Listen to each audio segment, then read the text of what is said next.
Hola, buenas tardes, ¿cómo están? Les doy la bienvenida a este encuentro de la comunidad de presupuesto y de mi presupuesto familiar. Les doy la bienvenida a todos los que están siguiéndonos en vivo y los que nos van a ver en diferido también. Muchísimas gracias por estar ahí en estos primeros días de enero con una tarde calurosa. Pero bueno, vamos a tratar de pasar en limpio algunos temas muy interesantes para empezar el año que tienen que ver con qué hacer con nuestros ahorros. Yo soy Paula Martínez, soy de Mi Presupuesto Familiar y este es el primer encuentro del año de nuestro espacio, la comunidad Mi Presupuesto. Para los que nos están siguiendo invitados, les comento que este es un espacio que tenemos para profundizar todos los temas que vemos en Mi Presupuesto Familiar, para tener novedades en el WhatsApp, en el correo electrónico, interactuar. Tenemos encuentros bastante seguidos cada 2 semanas. Así que los invito a sumarse en los links que pueden ver en nuestra página web. Y ya mismo voy a dar la bienvenida a nuestro invitado de hoy, a Matías Daguero. Matías es asesor financiero de la consultora Closing Bell Advisors, que está especializada en acompañar a ahorristas e inversores en sus colocaciones y justamente, bueno, es de lo que vamos a hablar hoy. Buenas tardes, Matías, muchísimas gracias, es un gusto como siempre conversar con vos y bueno, te escuchamos, ¿cómo estás? Buenas tardes, Paula. Bueno, muchas gracias por la invitación y también a toda la comunidad de presupuesto y muchas gracias a la gente que se está sumando, tanto ahora en vivo como la que se va a sumar luego en diferido. Y bueno, el tema que nos atañe hoy es comienza el año, nuevas resoluciones, nuevos proyectos, nuevas metas y objetivos y qué mejor que un 5 de enero para empezar a ver qué vamos a hacer con nuestros ahorros. Así que, si te parece, comenzamos. Perfecto, todo tuyo. Antes de empezar, Matías va a exponer una breve exposición, contar algunos números que vamos a ver y luego vamos a hacer una charla entre ambos. Voy a preguntarle algunas cuestiones y van a tener el chat aquí al costado para que puedan hacer sus preguntas y yo cuando termine todo las vamos a ir realizando en vivo. Así que todo tuyo, Matías, estás en vivo para presentar. Perfecto. Bueno, entonces, como les decía, agradecer la invitación y la idea de hoy es ver qué podemos hacer con nuestros ahorros en este año 2022, que, bueno, uno va a decir un año desafiante, pero en Argentina, con los ahorros, ¿qué año no sería desafiante? Así que sería repetir. Así que la idea de esto es compartir herramientas, instrumentos de inversión, primero un repaso de lo que fue 2021 y luego ver qué instrumentos y qué escenarios podrían darse en lo que es el año 2022. Antes de comenzar, a mí siempre me gusta hacer una primera encuesta que pueda ayudar a conocer respecto a los que están, en este caso sí, siguiéndonos en vivo, qué herramientas han utilizado, cuáles han sido sus experiencias con inversiones, para también desde ahí saber de dónde partir. Yo te pego, Paula, si vos lo podés pasar al chat general, porque a mí no me deja, el link, y aquellos que no, simplemente apuntando con el celular a la pantalla, les va a aparecer. Esto son breves preguntas, mientras lo van viendo y algunos lo pueden ir completando. Ahí te lo dejo poner en el chat. Bien. Perfecto. Ahí lo comparto yo. Y si bueno, no, simplemente con un celular para apuntar en la pantalla, les va a dar acceso. Son 3 preguntas sencillas que también nos sirven para empezar a desatar. Yo ya veo 2 respuestas, así que están pudiendo ingresar perfecto. La primera pregunta es si uno ahorra una parte de sus ingresos mensualmente, ¿cuánto de ellos? Quienes sigan a Paula desde hace mucho tiempo sabrán la importancia de una parte de nuestros ingresos a poder ahorrarla. La segunda pregunta es si alguna vez invirtieron en bolsa, que eso es los instrumentos que más vamos a hablar hoy, además de también hablar de algunos instrumentos tradicionales como el plazo fijo, el dólar, los inmuebles. Y, por último, ¿en qué instrumentos invirtieron? Entonces, de esa manera, poder saber cuáles son los instrumentos en los que han invertido. Y al final, para aquellos que les interese, nosotros también tenemos un newsletter gratuito de temas de finanzas. El que quiera, deja ahí el mail y lo sumamos. Bueno, como yo ya dice el terminé. Yo ya hice, no sé si cuántas vas registrando. Sí, acá lo comparto porque como dicen, el tiempo es tirano en la televisión y en YouTube también. Así que acá tenemos 7 respuestas. Esto es como el boca de urna y se van sumando a medida que van contestando. Tenemos la primera pregunta respecto a cuánto de sus ahorros, de sus ingresos pueden ahorrar. ¿Cuánto de sus ingresos pueden ahorrar? Tenemos que la gran mayoría, bueno, la primera parte positiva es que la gran mayoría está poniendo que sí, ahorra una parte. Algo que en nuestro país es imprescindible y creo que la pandemia en eso ha ayudado mucho a la gente a generar también esa conciencia de que uno de la noche a la mañana puede perder su fuente de ingresos, puede cambiar muy fuerte y radicalmente su situación económica. Entonces, esto en cualquier parte del mundo es importante, ahorrar una parte de tus ingresos, pero en Argentina aún más. Vemos que una gran parte pone entre 10 y el 30% de los ingresos, otra parte pone entre el 33%, bueno, algunos pusieron que no y algunos ponen que más del 30%. A veces me preguntan como asesor, ¿qué número es? Porque siempre nos gusta saber el número mágico, el número correcto, y la verdad que ¿Cuánto tenemos que ahorrar?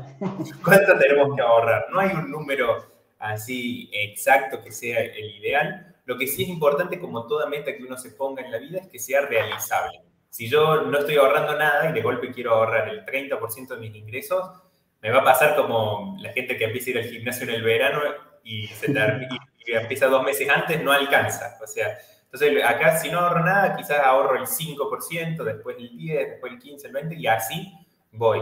Y después también hay una cuestión de la etapa de la vida que uno está pasando. Por ahí, para una persona ya con su familia más grande, 30% es un numerazo.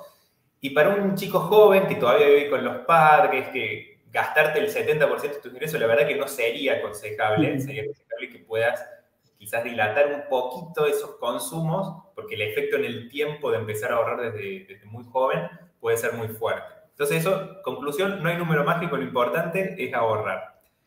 Segunda y además pregunta, generar el hábito, ¿no es cierto? Eso es importante, ir generando el hábito de ahorrar todos los meses algo. Exactamente. Porque si no, nunca nos va a alcanzar. O sea, si esperamos que no nos alcance la plata, no nos va a alcanzar nunca. Exactamente. Algunos están poniendo que desde el celu no están pudiendo, me llama la atención, pues un formulario de Google. Yo sí lo pude hacer desde el celu, fíjense, no sé si queremos hacer de nuevo el escáner, el código QR, pero sí, a mí por ahí en algunos casos hay como que hacerle un clic más en la pantalla. A veces aparece el código, a veces les aparece el código QR y tienen que hacerle un clic más en la pantalla.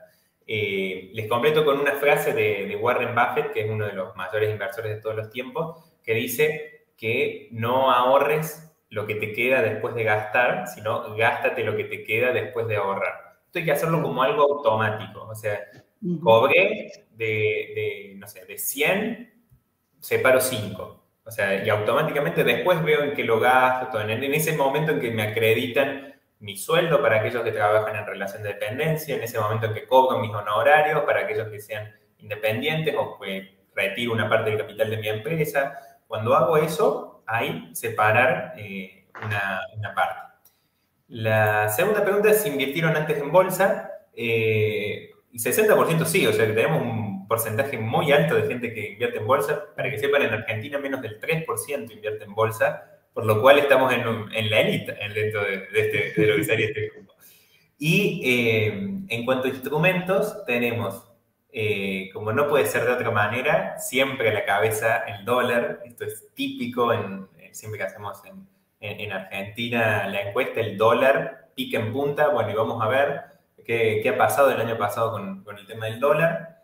Plazo fijo 8, también vamos a hablar de qué pasa con el plazo fijo. Fondos comunes de inversión, esto que es una herramienta muy interesante, sobre todo para pequeños ahorristas, para dar un primer paso.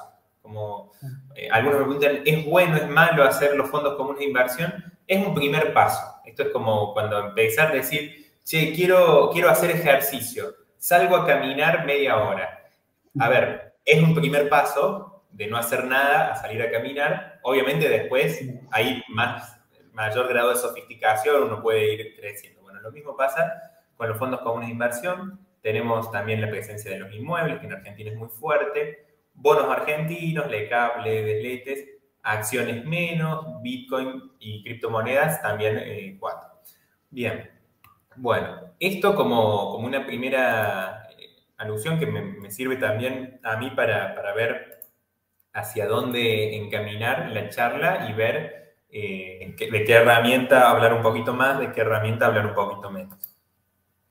Vamos a comenzar con esto, les spoileé, yo ya sabía que iban a poner que el que más era el dólar. Entonces vamos a ver cómo le fue al dólar en Argentina en el año 2021.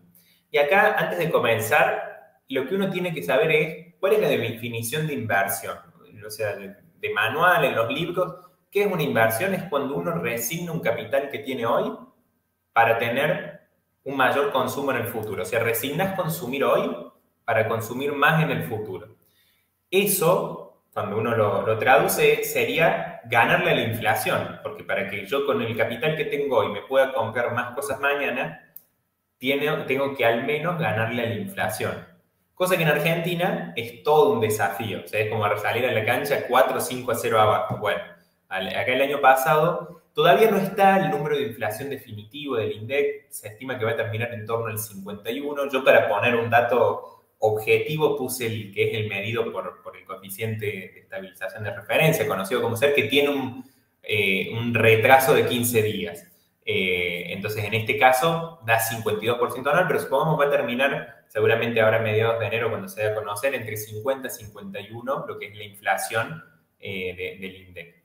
Y acá tenemos que, bueno, primero, cuando tenemos que hablar de dólar en Argentina, hubo un ministro que, hablando de inflación, se quiso ir. Imagínense si hubiera tenido que hablar del dólar, que hay 22.000 tipos de cambio. Entonces, acá, para hacerlo más simple, puse contado con liquidación, medido por un bono, porque encima el año pasado nos sumaron eso, que había distintos bonos para medirlo, que complejizaba ese cálculo. Entonces, tenemos el contado con liquidación, subió 45% en el año.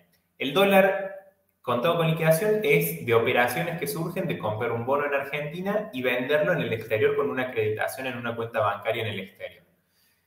El dólar MEP, que cerró en 197, perdón, el contado con liquidación cerró en 203, el dólar MEP, que cerró en 197, subió 41%. El dólar Blue cerró en 208, subió un 25% en el año. Y el dólar oficial, que cerró en 102,75, subió un 22%. Entonces, si miramos en lo que hace al dólar, ninguno de los 4 tipos de cambio logró en 2021 ganarle a la inflación. Esto sucede por primera vez desde el año 2017. Veníamos de años en los que hubo una fuerte devaluación. 2018, 2019, 2020 fueron años de una devaluación muy fuerte.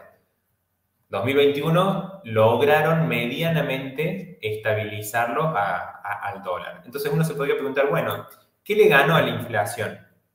Un análisis que ya venimos haciendo desde hace varios años es contando estos activos, estos 8 activos, comparado con la inflación, o sea, en realidad 7 activos y la inflación. Entonces, si tenemos que la inflación fue del 52%, hubo 2 grupos de activos que le ganaron a la inflación. Por un lado, lo que yo llamo S&P 500 medido en pesos. El S&P 500 es un índice accionario de las 500 empresas más grandes de los Estados Unidos, que hoy uno puede acceder a comprar este tipo de empresas a través de lo que son los CDRs. Los CDRs son instrumentos que cotizan en la Argentina, que se compran en pesos, pero que replican acciones del exterior. Ya vamos a hacer después un foco puntual, así que no me detengo mucho aquí, pero después vamos a hablar de lo que son estas herramientas. Sorpresivamente, en el segundo lugar aparece el Merval. El Merval son las acciones argentinas, que les diría que en los últimos años son el patito feo, son el instrumento al que ningún inversor quiere ir, porque han tenido mucha volatilidad y una caída muy fuerte en los últimos años. A diferencia de el S&P 500 en pesos, que viene con años más parejos de suba y con menor nivel de volatilidad. De hecho, el año pasado fue uno de los años de menor volatilidad para lo que son las acciones norteamericanas. En ningún momento del año estuvieron más de 6%, una caída mayor al 6%, lo cual es algo totalmente atípico. Las acciones suelen tener mayor volatilidad y el año pasado tuvieron una suba muy fuerte. Entonces, el índice argentino, para los que se animaron a correr ese mayor riesgo, redituó una ganancia por encima de la inflación. Por debajo de la inflación tenemos al dólar, que en este caso el dólar que yo utilizo para medirlo es el dólar MEP, que el dólar MEP, ¿por qué usamos ese? Porque es el que se puede comprar a través de la bolsa sin restricciones en materia de cantidad. Tiene algunas limitaciones respecto a que uno no tiene que haber comprado dólar oficial, de que no tiene que tener un crédito a tasa subsidiada, pero salvados de esas limitaciones, uno puede comprar el monto que quiera y es una operación lícita que tiene una cotización que la puede ver y es pública, entonces es la mejor referencia que podemos tomar. Después tenemos plazo fijo, que en Argentina es muy utilizado, pero para no herir susceptibilidad en ningún club de fútbol, vamos a decir que es deportivo perder siempre. Si hay una política de Estado que no reconoce banderas políticas, que no hay grieta, es la tasa real negativa. O sea, todos los gobiernos han hecho que a la larga el peso termine perdiendo, el peso más la tasa, o sea, el plazo fijo, termine perdiendo contra la inflación. Entonces, si hay una herramienta que no tenemos que usar, es esta. Hace unos pocos días en un programa de televisión salió una chica hablando que le preguntaban si ganaban, no sé, si era 1 millón de pesos, no me acuerdo cuánto era, ¿qué haría con ese dinero? Y ella dijo, ponerlo en un plazo fijo para comprarme una casa. Bueno, eso habla también mucho de la falta de educación financiera, de cultura financiera que tenemos en nuestro país, porque si hay una forma en la que te puedes asegurar que no vas a poder llegar a comprar una casa es poniendo dinero en plazo fijo, porque todos los años vas a ir perdiendo contra la inflación, entonces cada vez vas a ir pudiendo comprar menos. Entonces, esta herramienta que es el plazo fijo puede ser una herramienta que en alguna etapa de nuestra vida usemos o para alguna situación puntual. Tengo un dinero hoy que voy a necesitar de acá a un mes, pero si ya ese dinero lo voy a no disponer de él por un tiempo más largo, la verdad que no es una herramienta aconsejable. Después tenemos el oro, que sorpresivamente en un año en donde la inflación pasó a ser también un problema en el mundo, bueno, problema, 6% anual, para ellos es una locura. Acá no saben cómo firmaríamos que la inflación sea 6% anual. Les digo que si lo logramos de acá a 3 años, que sea eso, sería todo un logro y un mérito. Después tenemos los bonos argentinos, que tuvieron también un desempeño malo. Sobre todo los bonos argentinos se han visto afectados por todas estas normativas respecto a compra y venta para hacer dólares, que terminó haciendo que eso, más que con la nueva emisión, los cupones son muy bajos y prácticamente no pagan, estos bonos han sido más una casa de cambio que realmente una inversión propiamente dicha, como eran en otros tiempos los bonos. Y por último, y después vamos a hacer un leve foco en esto, los inmuebles han sido muy duramente castigados también en el año 2021. Veamos entonces, en cuanto a los CDRs, los que mejor rendimiento tuvieron el año pasado, esto medido en pesos, tenemos que los que más se destacaron fue, por ejemplo, la empresa de microchips Nvidia. Capaz alguno de ustedes en la computadora tenga al costadito una imagen pegada, un sticker, de hecho yo en la que estoy ahora lo tiene, de lo que son los procesadores y las placas gráficas de Nvidia. Después tenemos que Nvidia que subió 217%, esto medido en pesos, en el año, porque acá cuando hablamos de 81%, esto es el índice, pero como todo índice, hay instrumentos que han subido más que eso y hay instrumentos que han subido menos. Después tenemos Vista Oil and Gas, que subió un 184%. Esta es una empresa que es dirigida por un argentino, que tiene presencia en Vaca Muerta, en Argentina, tiene presencia en México, y se vio beneficiada también por la situación del petróleo. Después tenemos Alphabet, también conocida como Google anteriormente, todo el conglomerado, que también tuvo una suba importante. AMD, que está en el mismo sector que Nvidia, los microchips fueron un año de mucha suba, 125.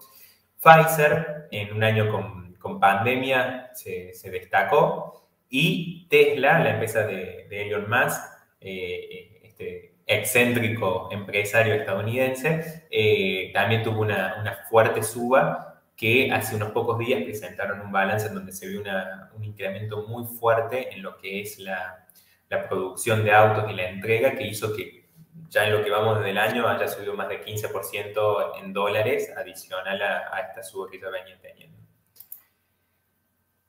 En cuanto a lo que es Argentina, el índice argentino, tenemos, bueno, el Merval, que subió en torno al 65%, y las más destacadas tenemos, por un lado, la Ternium, la siderúrgica, con también el fuerte aumento que hubo de esa parte de los commodities. Después tenemos Comercial de Plata, tenemos a Mirgor. Mirgor, que es esta empresa también radicada en Tierra del Fuego, que se ha visto también beneficiada por estas nuevas políticas, Transportadora de Gas del Norte y Pampa Energía, entre las más destacadas. En cuanto a los inmuebles, venimos viendo, es difícil en los inmuebles a veces el tema del precio, porque no es un mercado tan líquido y transparente como por ahí es la bolsa, donde uno tiene precios y se concertan las operaciones. En los inmuebles es más oferta y demanda, no son todos los bienes iguales, y a veces se da una situación, no sé, en donde un propietario dice, para mí vale 100.000, viene alguien y le ofrece 70 y no se hace la operación. Bueno, el inmueble no vale ni 100 ni 70, valdría el punto en donde se ponen de acuerdo.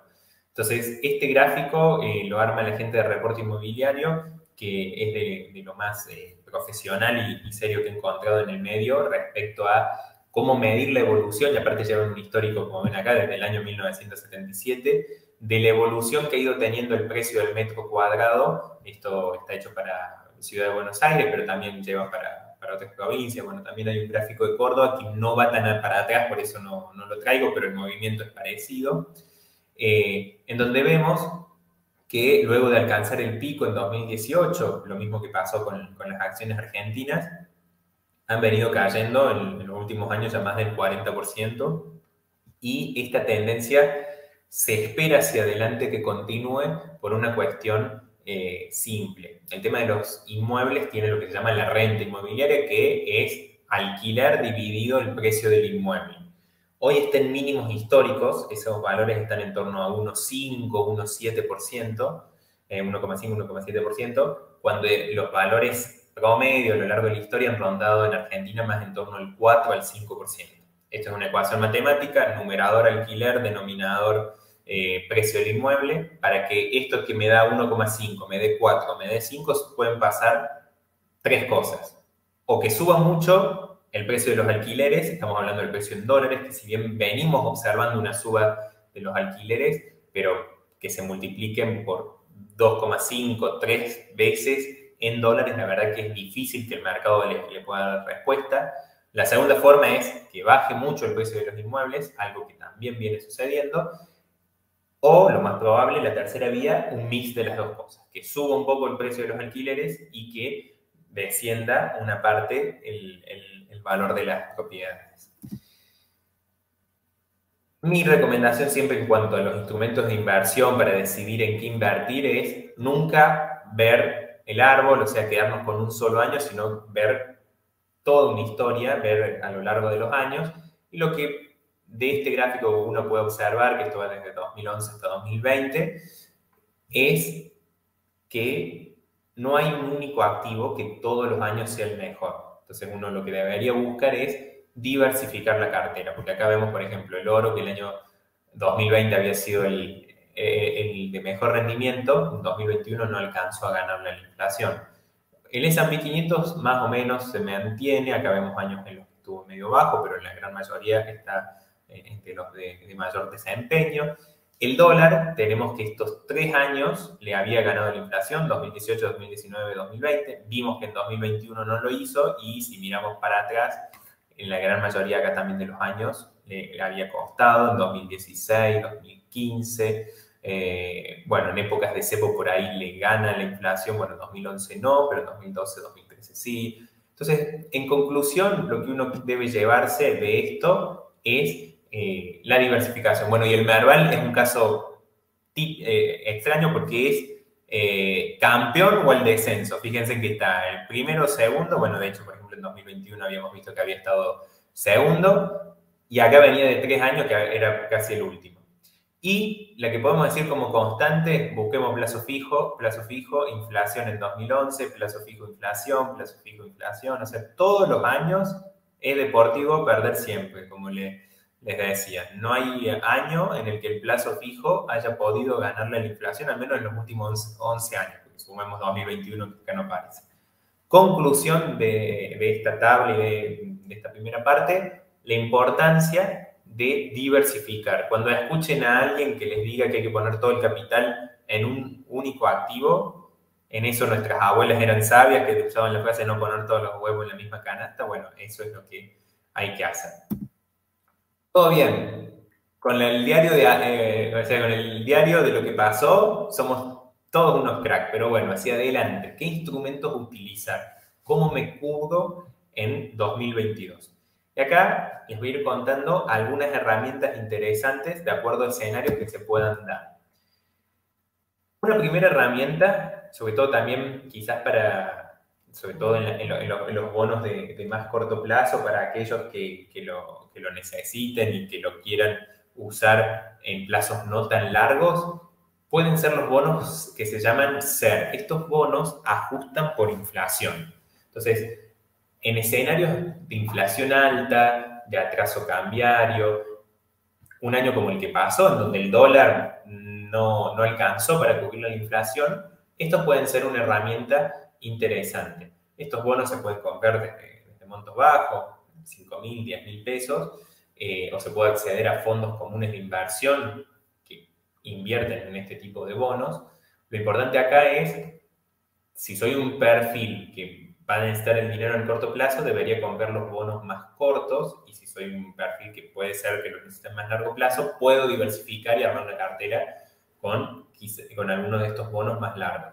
Los más cortos rinden prácticamente la inflación, y a medida que me voy alejando hay hasta inflación más 4, inflación más 5. Por ejemplo, si hay inflación más 5, si la inflación es 50, me va a pagar 55 en el año.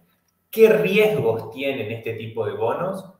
Que la inflación que me pagan es la del INDEC. Entonces, si en algún momento esa inflación distara de lo que es el valor real de la inflación, bueno, ese sería un riesgo que puedo tener. Y además tengo el riesgo precio, si compro bonos más largos, de que pueda cambiar la tasa. Si el día de mañana sube la tasa de interés, que es una política que ha estado dando vueltas, se viene anunciando hace un par de semanas, pero no se cambia esa tasa del 34%, 38% que tienen para plazos fijos y para las LELIC. Si en algún momento cambian eso, podría hacer cambiar la tasa real, que si bien seguiría siendo negativa, pero menos negativa, y podría afectar indirectamente a estos bonos.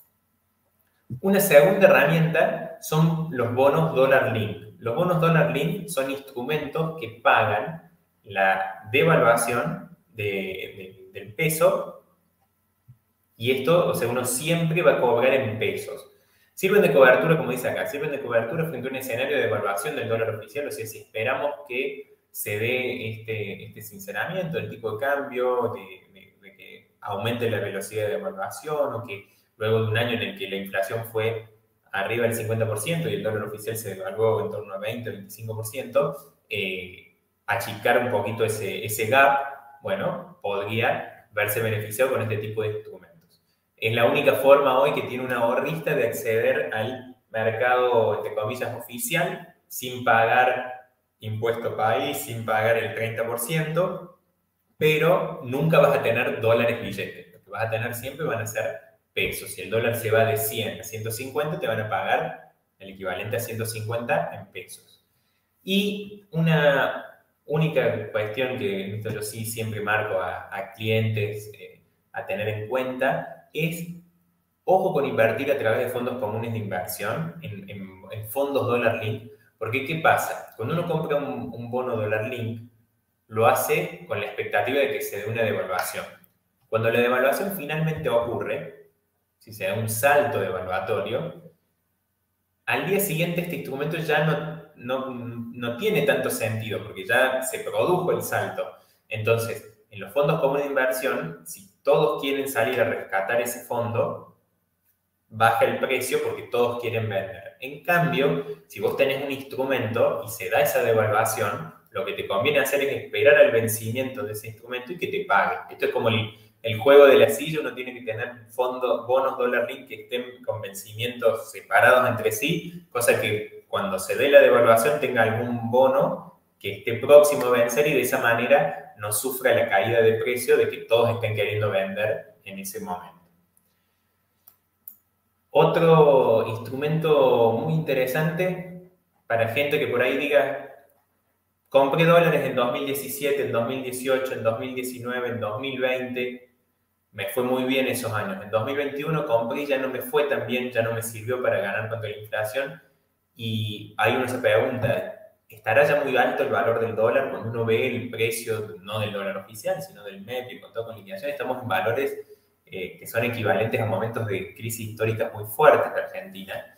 Entonces también uno se pregunta cuánto más en términos reales. O sea, puede que el dólar mañana pase el MEP o el contado con liquidación de 200 a 300, pero si la inflación fue 50% en realidad, simplemente mantuviste, no tuviste una ganancia. Entonces, en ese sentido, lo que uno puede hacer y una herramienta que puede tener como destino a lo que son dólares billete son las inversiones en obligaciones negociables. Esto es deuda de empresas que nos pagan a tipo de cambio, o sea, nos pagan en billete, no a tipo de cambio oficial ni nada, sino en billete, cupones, y al vencimiento nos pagan el capital total. Cuando vemos, acá yo simplemente traje algunos como ejemplo, tenemos instrumentos que rinden, o sea, los más seguros que uno pueda buscar, como pueden ser empresas como Arcor, como Vista Hoy o como Geneia, que rinden entre 1,5 y 4,4% anual en dólares, que según como uno lo mira puede decir es muy poco o es una buena renta. Si uno compara con otras actividades, no sé, veíamos recién el caso de los inmuebles, Arcor estaría en línea con lo que rinde hoy un inmueble, mientras que una ON como la de Geneia casi que estaría casi triplicando ese rendimiento. Entonces, es una posibilidad de sacar una mejor renta a esos dólares que uno tiene. Y cuando vemos estas otras herramientas, también van subiendo las TIR. Hay instrumentos que rinden mucho más que esto, pero yo quise traer a colación simplemente a instrumentos de empresas que por ahí tienen una buena calificación crediticia, un buen historial de pago y de cumplimiento de sus pagos de deudas. Entonces, esa era un poco la idea de presentar a estos. Y por último, penúltimo, tenemos los CDRs, que esto que les decía, la posibilidad de invertir desde Argentina en pesos en las mejores empresas del mundo. Además, nos otorgan una cobertura cambiaria, porque todo CDR se mueve en base, o sea, su cotización se mueve en base a dos factores, lo que es la parte de el movimiento propio de la acción en sí. Por ejemplo, si compramos la acción de Coca-Cola en Estados Unidos puede subir o bajar de precio. Y por otro lado, tenemos este segundo factor que otorga cobertura cambiaria. Como cotizan en el exterior en dólares, en Argentina vos lo podés comprar tanto con pesos como con dólares, pero el movimiento en la cotización en pesos va a ir de la mano de lo que es el dólar contado con liquidación, porque el subyacente de ese bien es una acción en dólares. Esto, volviendo al ejemplo de los inmuebles, que por ahí es algo que uno tiene más en la cabeza, cuando a uno le preguntan el precio de un inmueble, por lo general lo va a decir en dólares. Puede después subir o bajar de precio en dólares, pero en sí el activo es un bien dolarizado. Y en esto sí, los CDR son para inversores de largo plazo, ya que en el corto plazo pueden presentar cierta volatilidad.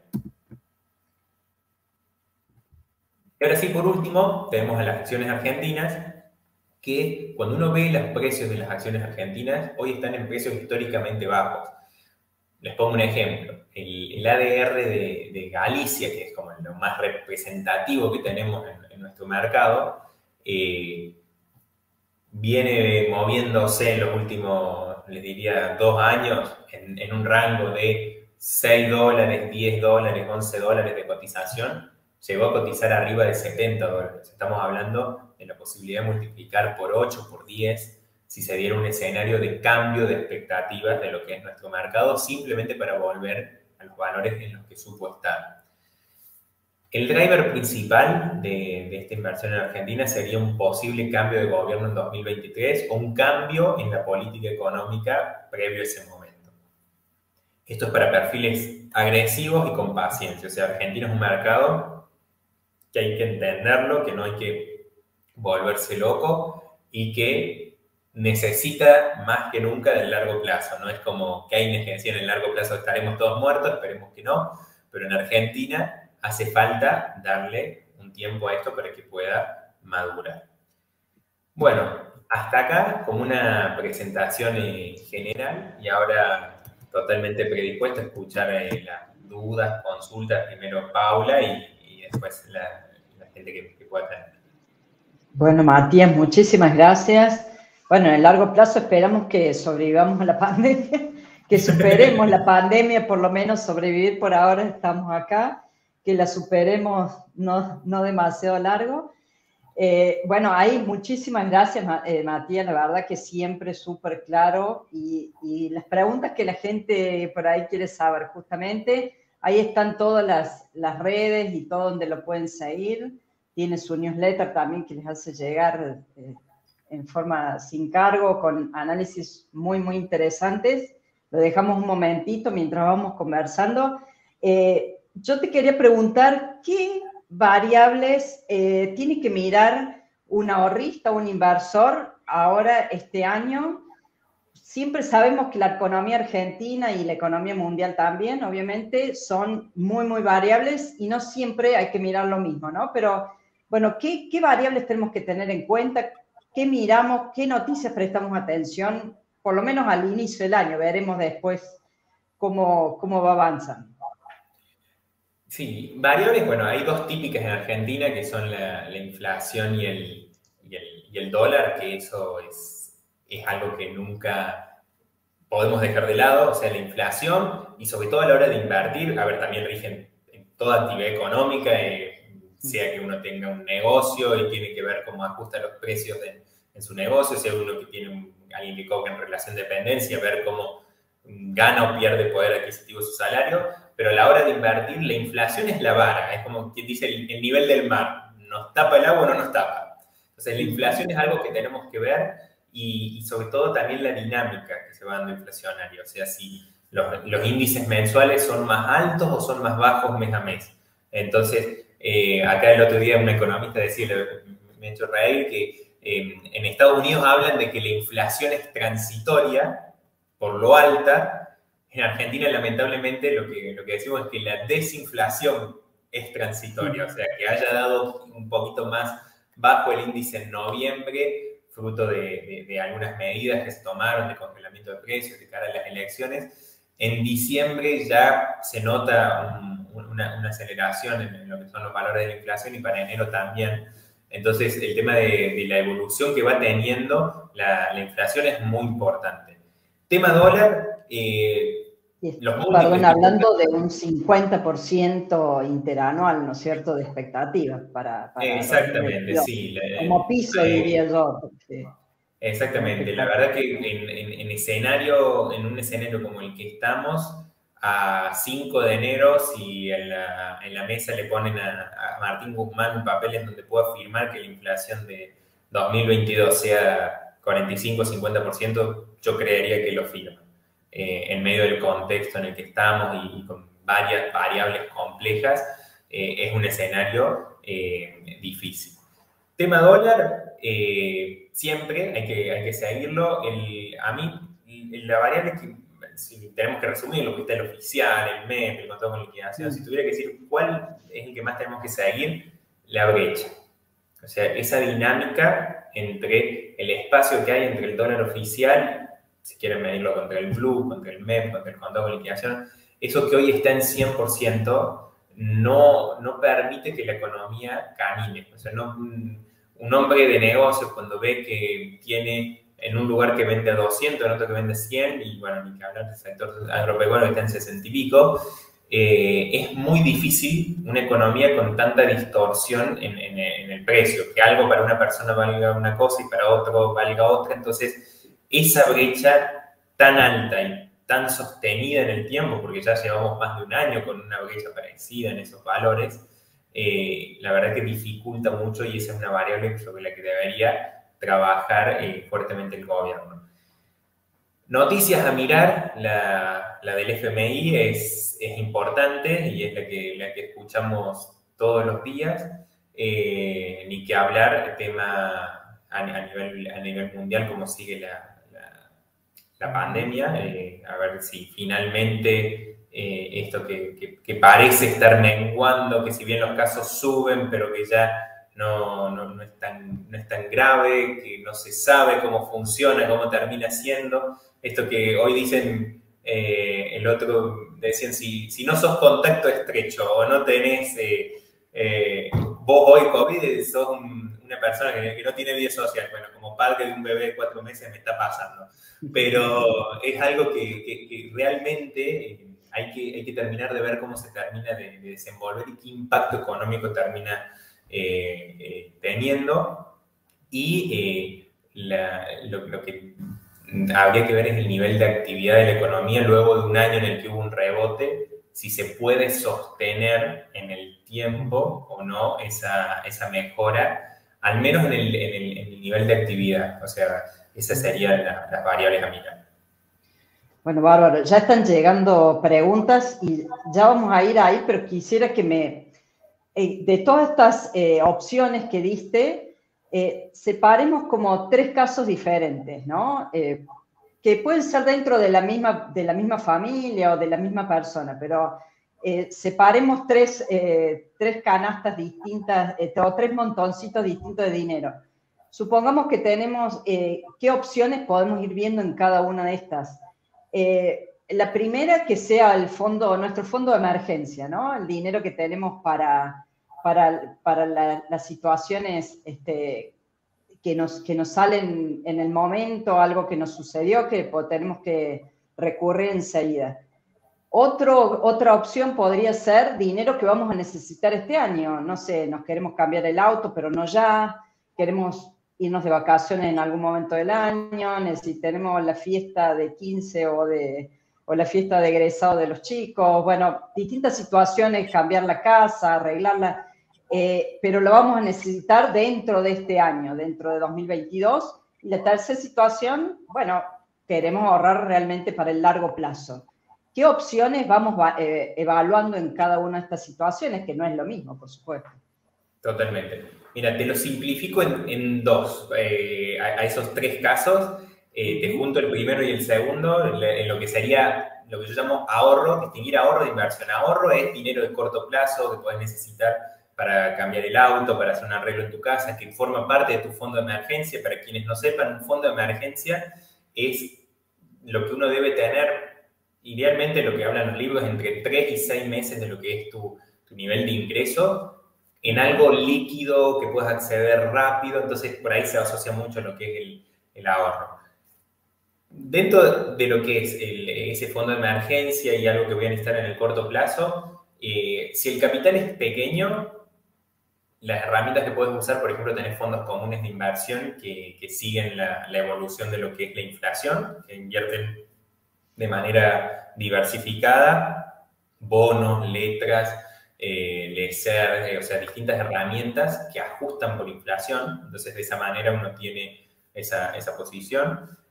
También podés poner tu capital en algún instrumento dólar link, si es un plazo cortito de tiempo, entonces que venza dentro de poco. Hay bonos dólar link que vencen en el mes de abril. Entonces, en esos instrumentos ya están bastante arbitrados en lo que es su rendimiento con lo que es la inflación.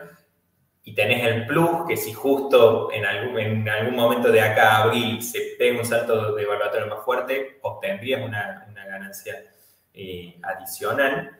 Eso sí, vos sabés que decís, bueno, lo voy a necesitar en abril, en mayo, en junio, buscar un bono que vence cerca de ese momento. para lo que es corto plazo. Y, a ver, no es lo más sofisticado del mundo, pero Doña Rosa en Argentina siempre está. El tener dólar, quizás para la parte que sería fondo de emergencia, un poquito más largo, porque en el corto plazo vos si compras y vendes vas a perder por el spread de tipo de cambio. Podría llegar a ser, no es lo más aconsejable, pero para algo que sea líquido es prácticamente el equivalente a decir, che, tengo efectivo. Lo que pasa es que en Argentina nadie va a guardar efectivo en pesos porque se deprecia.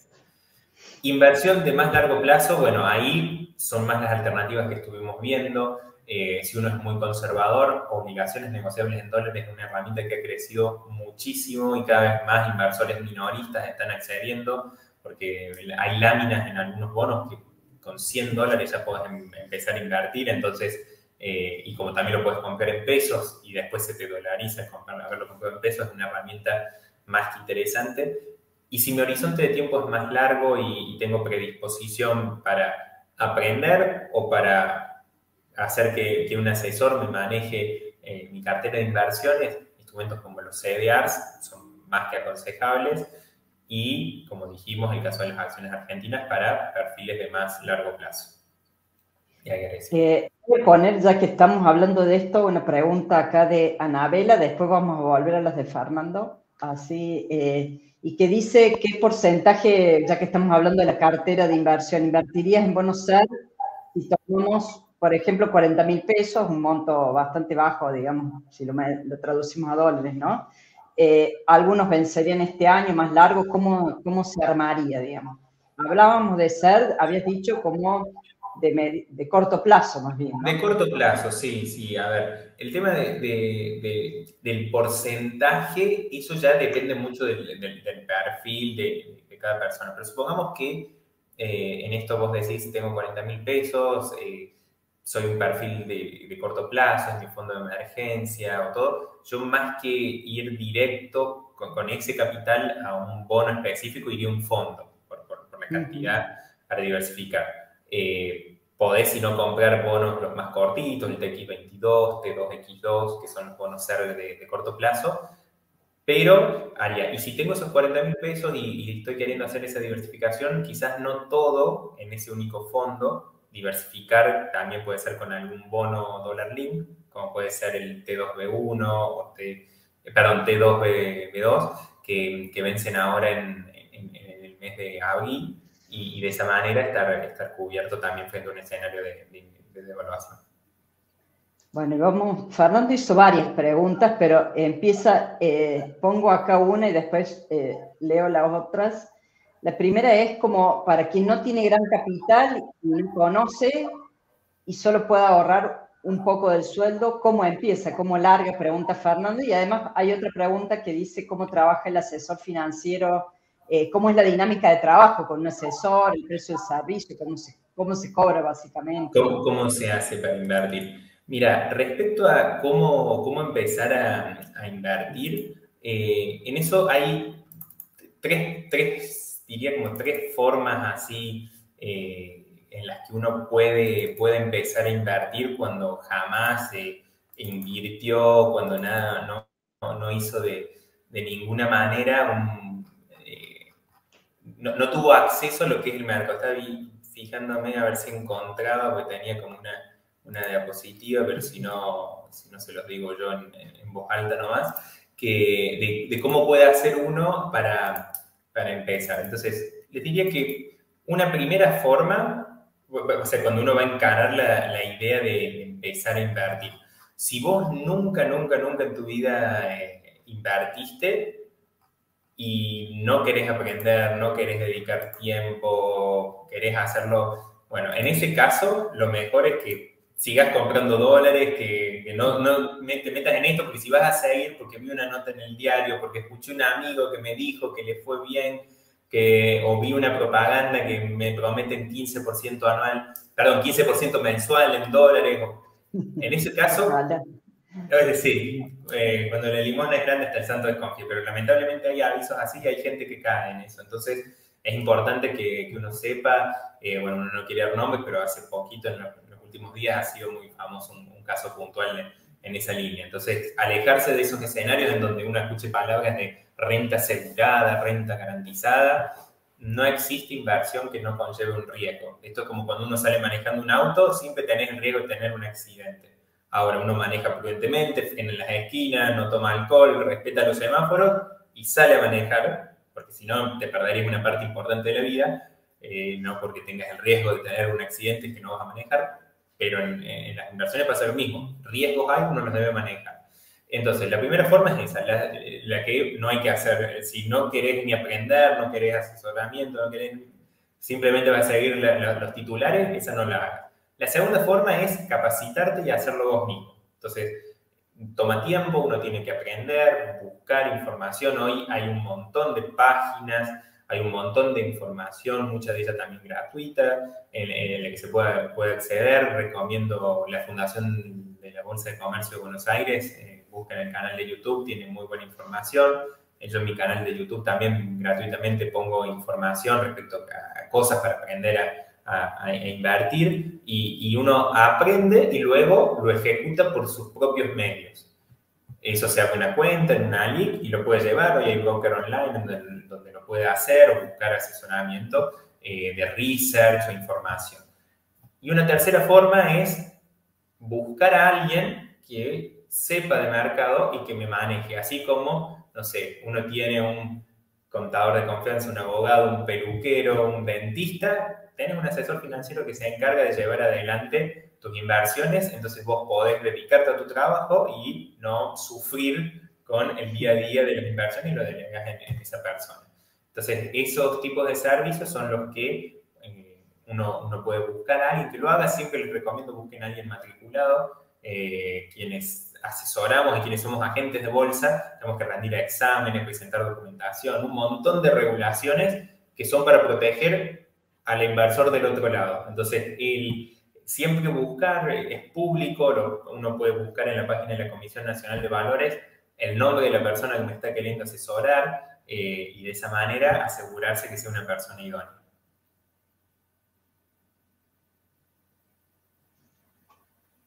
Bien. No, me preguntaba cómo trabajan los asesores, ¿no? Y el precio del servicio, ya que estábamos en...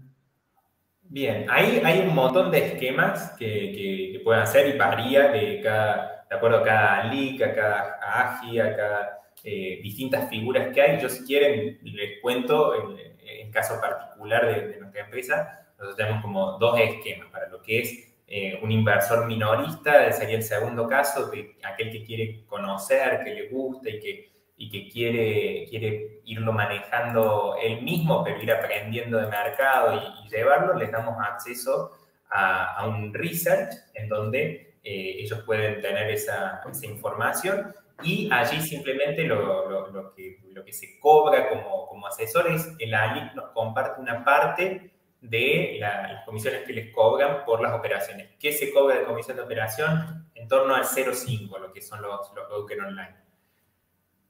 Otra forma, que es donde tenemos la mayor parte de nuestros clientes, es lo que se llama la cartera administrada, que es gente que lo que busca es alguien que se encargue de gestionarle el portafolio, de administrarlo. Esto es como, no sé, alguien que tiene dos departamentos y busca una inmobiliaria para que se encargue de cobrarle los alquileres, conseguirle el inquilino, ver que los impuestos te pagos y luego te rinde cuentas. Bueno, nosotros en eso hacemos lo mismo, vemos cuál es tu objetivo de inversión, qué plazos tenés, nos encargamos de administrar el portafolio en función a ese objetivo. No quiero seguir hablando mucho porque por ahí está más algo puntual nuestro. De última, yo te pego ahí en el chat, Paula, vos después podés compartirlo para el que le interese, un formulario de contacto, y después nosotros le contamos en detalle cómo sería el servicio. El formulario Bueno, y también ahí Fernando preguntaba otra cosa que me imagino que debe haber muchas personas que están interesadas, que es ¿cuál es tu opinión de las criptomonedas? La verdad que súper interesante y un tema de mucha actualidad porque cada vez toman más auge, ¿no? Exactamente, sí, las criptomonedas la verdad que son un activo que están en boca de todos, un activo que está de moda y que viene de años de buenos rendimientos y de subas muy importantes, lo cual siempre atrae a más inversores. A ver, tema cripto hay que como que tener dos cuestiones. En cuanto a en sí el instrumento, lo que es la inversión en criptomonedas, lo positivo es que ha traído mucha gente que quizás antes no ahorraba y no invertía, ha hecho su primera experiencia con las cripto, lo cual es positivo porque ha separado parte de sus ahorros para empezar a invertir. Y lo negativo es que su primera inversión ha sido algo que es de altísimo riesgo, que por ahí genera una ilusión de que hacer dinero puede ser fácil y cuando después se da una baja muy grande, deja a mucha gente lastimada. Entonces, tema cripto son un grupo de activos, un asset class, que es de alto riesgo. Uno cuando invierte debe saber que está comprando algo que puede subir o bajar muchísimo de precio. Entonces lo que debe hacer es poner una pequeña parte de su capital en eso. Es como decir, pondrías todo tu capital en acciones de Tesla y la verdad que es un activo que puede tener muchísima variabilidad. Entonces lo que uno tiene que hacer en ese caso es, primero conocer mi perfil de riesgo, conservador, moderado o agresivo. Si soy conservador, la verdad que las criptomonedas no son para vos, porque las criptomonedas tienen una fluctuación muy grande. Podrías corregir y decir, si sos conservador con un capital bajo, las criptomonedas no son para vos. Si sos conservador y tenés un gran capital, una pequeña dosis de riesgo en una gran cartera no te va a hacer mal y hasta quizás en la anécdota con la que te divertís. Yo siempre digo, las inversiones tienen que ser para ganar dinero, no para divertirse, pero a veces la gente la busca para divertirse. Si sos un perfil moderado, hasta 2% podés poner en este tipo de activos.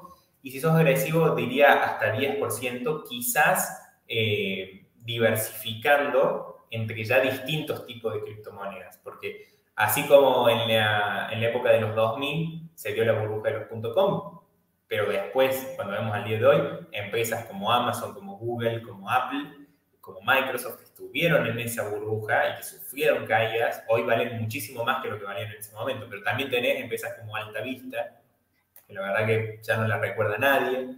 Yahoo, que si bien subsiste, pero no es lo mismo. Entonces, pasa también esa destrucción creativa. Eso en cuanto al instrumento de inversión en sí. Lo que hay que tener muchísimo cuidado es dónde lo llevas. O sea, en la segunda parte que digo es el riesgo operativo. Es, bueno, pero ¿dónde voy a llevar eso? Porque cuando uno va a la bolsa, la gente por ahí que nunca invirtió, tiene miedo, no sabe cómo es y todo, pero en la bolsa, cuando vos invertís, esos títulos quedan en custodia a nombre tuyo en caja de valores y tenés la titularidad. Es registral como un auto, como una casa, te lo pueden embargar y esto salta. En cambio, en las cripto, justamente parte de la tesis de inversión es la descentralización, que no hay regulación y que no hay cosas. Entonces, corres el riesgo de que perdiste la contraseña, de que perdiste el token, de que el exchange en donde vos lo pusiste le pasó algo. Bueno, hubo un caso hace poco de un turco que desapareció y se perdieron millones de... Entonces, tenés el riesgo de dónde lo haces. Entonces, en eso es muy importante que conozcas bien el lugar. Es la diferencia entre comprar en pozo y comprar algo con escritura. No significa que no se pueda hacer, pero tenés que conocer muy bien dónde lo estás haciendo. Sí, como toda inversión nueva, digamos, muy novedosa, saber de qué se trata antes de poner la plata y empezar con poquito, por ahí, para ir probando. La verdad que es un mundo complicado. A mí me encanta, yo he entrado, pero con muy poco para ir aprendiendo, porque la verdad que no es tan sencillo, no es tan sencillo operativamente como vos decís. Bueno, vamos a seguir porque ya estamos a 1 hora, así que vamos a ir redondeando las últimas preguntas. Lisandro pregunta, ¿qué opinión tenés de fondos comunes que ajustan por UVA? O sea, ahí bueno, viene... Sí, perdón. Sí. Los fondos que ajustan por UVA son estos que van por la inflación. O sea, el UVA es lo mismo que el SER, la diferencia, bueno, el SER empieza en el año 2002, y el UVA arranca en torno a 2000, no sé si 16, 17, por esa época, pero los dos traquean la inflación, o sea que está bueno, por lo cual sería algo parecido a estos fondos que ajustan por SER, o sea, en eso es lo mismo. Si quizás por ahí la pregunta hubiera sido, ¿qué opinás de los plazos fijos UVA? Ahí, la verdad que yo no los considero una buena herramienta ¿Por qué? Porque por un lado existen los fondos como una inversión que son superadores en materia de liquidez, pero por el otro, el fondo, el plazo fijo UVA, lo tenés que colocar por 90 días. 90 días. Y en Argentina, 90 días puede pasar muchas cosas. Claro. Piensa que 90 días atrás no habían pasado las elecciones, no. Entonces, 90 días es muchísimo tiempo. Y si vos tenés que esperar hasta esos 90 días, y algunos me pueden decir, no, pero tenés la opción de precancelarlo a partir de, ¿no? En algunos casos a partir de los 30 días, todo bueno, pero cuando lo precancelas ganás menos que en un plazo fijo tradicional que habíamos dicho que perdías contra la inflación. Entonces, en las dinámicas económicas como se presentan en nuestro país, el estar en un activo del cual no podés salir rápido en un contexto de... Porque, por ejemplo, ¿cómo se puede dar un escenario que te perjudicaría en un plazo fijo UVA? Vos tenés un plazo fijo que vence el 30 de enero. La devaluación fuerte se da el 15 de enero. No llega a darse el fogonazo inflacionario cuando vos cobras el 30 de enero y vas a recibir los pesos. Entonces, en otro instrumento, como puede ser un bono que ajusta por SER, o mismo en un fondo común de inversión SER, lo rescatas el día que está la devaluación, porque por lo general las devaluaciones, si bien dan un salto fuerte, cuando se dan, son varios días de saltos fuertes. Entonces, bueno, te perdiste el salto de, bueno, por ejemplo, de Macri de 18 a 25. Pero después agarrate de 25 a 35, a 40. Entonces es como que esos movimientos te pueden perjudicar. Bueno, y acá por lo menos el último que tenemos hasta el momento, si queda alguno más, lo pueden poner, si no ya así vamos cerrando. Gra está preguntando, dice que le quedaron bonos de reestructuración de 2029-2035, ¿qué tratamiento aconsejaba? Si se conservan al vencimiento, se venden, ya que el valor no para de bajar. Son estos títulos públicos que estamos hablando en dólares que parece que estaban baratos, pero siguen cada vez cayendo más. Lo barato puede estar aún más barato. Mira, sí. ahí te pegué en el chat, si lo puedes compartir, una nota que justo hablo de eso, en la que lo profundizo más en detalle y lo pueden ver, pero en el cortito tiempo que nos queda, ¿qué decir de qué hacer si uno tiene bonos argentinos? Lo que uno a veces tiene que saber es que no siempre el mismo clavo saca ese clavo. Entonces, si vos perdiste un montón con los bonos argentinos y los compraste vamos al peor escenario, los compraste, por ejemplo, un Bonar 24 cuando estaba en 120 y hoy lo ves en 35, 37, 38, 33, 32, que se mueve por eso. Claro, vos decís, tengo un cuarto de lo que tenía en ese momento. En algún momento, bueno, 114, 115 no va a volver a valer jamás. ¿Pero por qué? Porque el bono hoy paga nada de cupón. O sea que pensar que ese bono en algún momento puede llegar a valer $100 y que tengamos una TIR del 2%, 3%, es pensar que Argentina se puede convertir en Suecia, Suiza o el que ustedes quieran. No va a pasar. Vence en 2029, 2035. Yo creo que si siguiera el bono centenario tampoco llega, pero lamentablemente. Pero bueno, ojalá en ese sentido uno vea y qué tiene que hacer. Tiene que saber, en toda inversión hay que saber cuándo uno debe cortar sus pérdidas y que a veces lo que perdiste con una inversión lo vas a recuperar con otra. Volviendo al ejemplo que veíamos antes de las subas que tuvieron acciones como Nvidia, como tuvieron acciones que subieron 100, 200% en un año. Claramente, lo que la gente no es consciente cuando tiene un bono argentino hoy es que ese bono rinde 20% anual, en un mundo en donde las tasas son cero. Que un bono rinda 20% anual significa que tiene un riesgo implícito altísimo. Y en las finanzas hay una ecuación que es a mayor rentabilidad esperada, mayor riesgo asumido. Entonces, lo que uno busca en ecuación es que el riesgo que yo asumo me sea remunerado. Entonces, si yo tengo ese riesgo, quizás lo que puedo hacer es ir reduciendo mi posición, porque tampoco es cuestión de salir a vender todos los bonos y consumir esa pérdida, pero ir saliendo de a poco. Es decir, bueno, sobre el 100% de los bonos que tengo, salgo un 40% y compro X acciones, quizás también agresivas, porque ya estoy en un perfil de riesgo agresivo y voy recuperando, voy viendo. Si sigue sin bajar, sin subir esos bonos argentinos, sigo con esta política de ir saliendo. Eso lo hemos hecho con clientes y lamentablemente lo que les ha hecho recuperar el dinero es la otra inversión, no el bono argentino, porque hay gente que está hace 3 años esperando sentado en un bono argentino que en algún momento recupere y todavía ese escenario no se da. Sí, también eso me hace pensar la gente que dice, bueno, voy a entrar a este título, a este activo que está bajo, barato, porque en algún momento va a recuperar, porque está barato para Argentina, pero bueno, hay que esperar 3 años, 2, 3 años, no sabemos cuánto, ¿no? Hay que ponerse ahí a verlo y también, como vos decís, interesante esto me parece que esto también lo ven ustedes cuando hacen la primer consulta con un cliente para asesorar, es fijarse objetivos de ganancia, pero también cuánto voy a perder y salirme de ahí y saber salir y asumir que esa inversión no da, ¿no? Es difícil, pero bueno, es como hay que hacer ese ejercicio también. Exactamente, hay que saber en qué punto uno debe retirarse de esa inversión. Es parte importante. No entender que, bueno, es parte de lo que uno tiene que asumir, es saber un punto en donde salgo de esa inversión y me muevo a otra. Bien.